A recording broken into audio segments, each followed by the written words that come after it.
بسم اللہ الرحمن الرحیم۔ تختی نمبر 8، تنوین و نون ساکن۔ تنوین اور نون ساکن۔ دیکھیں تنوین آپ پیچھے پڑھ چکے ہیں، 2 زبر 2 زیر 2 پیش کو تنوین کہتے ہیں۔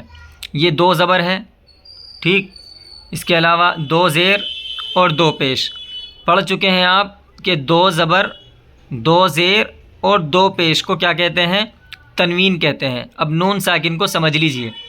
دیکھیں نون ساکن کیا ہوتا ہے، یہ دیکھ رہے ہیں آپ نون بنا ہوا ہے، یہاں بھی نون، جتنے بھی اس کے اندر نون بنے ہوئے ہیں تنوین کے علاوہ، اس کے اوپر یہ چھوٹا سا دال سا بنا ہوا ہے۔ کیا بنا ہوا ہے؟ دال بنا ہوا ہے۔ اس دال کا نام ہوتا ہے جزم۔ یہ چھوٹا سا جو دال ہے، ایک تو آپ نے دال پڑھا تھا شروع میں، یہ والا دال، اسی طرح شروع میں بالکل جب ہم قاعدہ پڑھ رہے تھے، یہ دال ہے، دال۔ یہ چھوٹا سا جو دال ہوتا ہے، اگر کسی حرف کے اوپر آ جائے اس کو بولتے ہیں جزم۔ کیا بولتے ہیں؟ جزم۔ اور جس حرف کے اوپر یہ چھوٹا سا دال ہوتا ہے اس کو جزم بولتے ہیں، اور اس حرف کو بولتے ہیں ساکن، نون ساکن۔ جس حرف کے اوپر ہوگا اسی کو ساکن بول دیں گے۔ اس کی مثال میں آپ کو دوسرے قاعدے سے سمجھاتا ہوں۔ میں نے آپ کے لیے دوسرا قاعدہ کھول کر رکھا ہوا ہے، یہ دیکھیں آپ، یہ لام ہے، لام کے اوپر چھوٹا سا دال بنا ہوا ہے، یہ لام ساکن ہو گیا۔ اگر آپ سے پوچھے یہ دال سا ہے، اس کو کیا کہتے ہیں، آپ کو بولنا ہے جزم۔ میم کے اوپر کیا ہے؟ جزم۔ لام کے اوپر کیا ہے؟ جزم۔ نون کے اوپر کیا ہے؟ جزم۔ ضاد کے اوپر کیا ہے؟ جزم۔ کاف کے اوپر کیا ہے؟ جزم۔ شین کے اوپر کیا ہے؟ جزم۔ اس میم کو کیا کہیں گے؟ میم ساکن۔ لام کو لام ساکن، نون ساکن، ضاد ساکن، کاف ساکن، شین ساکن، میم ساکن۔ میم کے اوپر کیا ہے؟ جزم۔ صاد کے اوپر کیا ہے؟ جزم۔ صاد کو کیا کہیں گے؟ صاد ساکن۔ امید ہے کہ آپ کو سمجھ میں آ گئی ہوگی کہ جزم اس کے اوپر جو بنا ہوا ہوتا ہے حرف کے اوپر، اس کو جزم کہتے ہیں، اور اس پورے حرف کو کہتے ہیں ساکن۔ اور ساکن کا مطلب ہوتا ہے رکنا۔ کیا ہوتا ہے؟ رکنا۔ تو یہاں نون پر رکا جاتا ہے، تا نون زبر تن، تن، رک گئے یہاں پر، تن، جیسے کہتے ہیں نا اسٹاپ، رک جاؤ، تو یہاں پر رک گئے، تن، تن، اس کو کہتے ہیں رکنا، ساکن رکنا۔ تو یہ ہے تنوین، 2 زبر 2 زیر 2 پیش کو تنوین کہتے ہیں، اور نون ساکن کس کو کہتے ہیں؟ جس پر جزم ہو، جس حرف پر جزم ہو اس کو ساکن کہتے ہیں۔ اتنی بات آپ کے سمجھ میں آ گئی ہوگی۔ دوسری بات آپ کو یاد رکھنی ہے کہ تنوین اور نون ساکن کی آواز ایک جیسی ہوتی ہے۔ دیکھیں تن، تا 2 زبر تن، تا نون زبر تن، آواز ایک جیسی ہوتی ہے۔ ہجے کرنے میں فرق ہوتا ہے، تا 2 زبر تن، تا نون زبر تن، ہجے کرنے میں تو فرق ہے، لیکن آواز دونوں کی ایک جیسی ہے۔ جب آپ رواں پڑھیں گے دونوں کی آواز بالکل ایک جیسی آئے گی، تن، تن۔ اس کے علاوہ آپ کو ایک بات اور یاد رکھنی ہے، تنوین اور نون ساکن کی آواز ناک میں جاتی ہے، تا نون زبر تن، تن۔ اگر آپ دھیان سے دیکھیں گے تو اس کی آواز کہاں جا رہی ہے؟ ناک میں، تا نون زبر تن، تا 2 زبر تن، تا 2 زیر تن، تا نون زیر تن، تا 2 پیش تن، تا نون پیش تن۔ تو آپ نے دیکھا زبر کی، زیر کی، پیش کی، ان کی آواز ناک میں جا رہی ہے۔ تنوین اور نون ساکن کی آواز ایک جیسی ہوتی ہے، ان دونوں کی آواز ناک میں جاتی ہے۔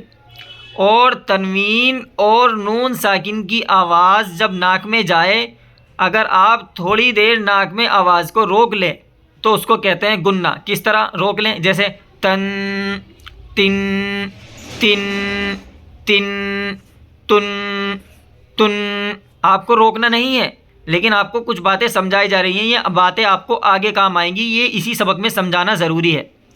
تن، تن، تن۔ دیکھا آپ نے، ناک میں آواز کو روکنے کو کہتے ہیں گننا۔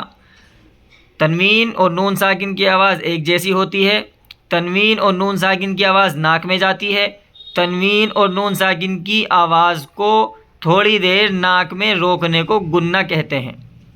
تن، تن، یہ تو نارمل ہو گئی۔ اگر ہم نے اس کی آواز کو ناک میں روک لیا، تن، تن، تو اس کو کہیں گے گننا۔ ہم اگر آپ سے کہیں گننا کرو تو آپ کرنا تن تن، ٹھیک ہے. تھوڑی دیر ناک میں آواز روکنے کو گننا کہتے ہیں. اور گننے کی مقدار، گننا کتنی دیر تک کرنا چاہیے؟ گننے کی مقدار 1 الف کے برابر ہے. جیسے 1 الف پڑھتے ہیں اتنا ہی ناک میں رکنے کو گننا کہتے ہیں. یہ بات آپ کو سمجھ میں آ گئی.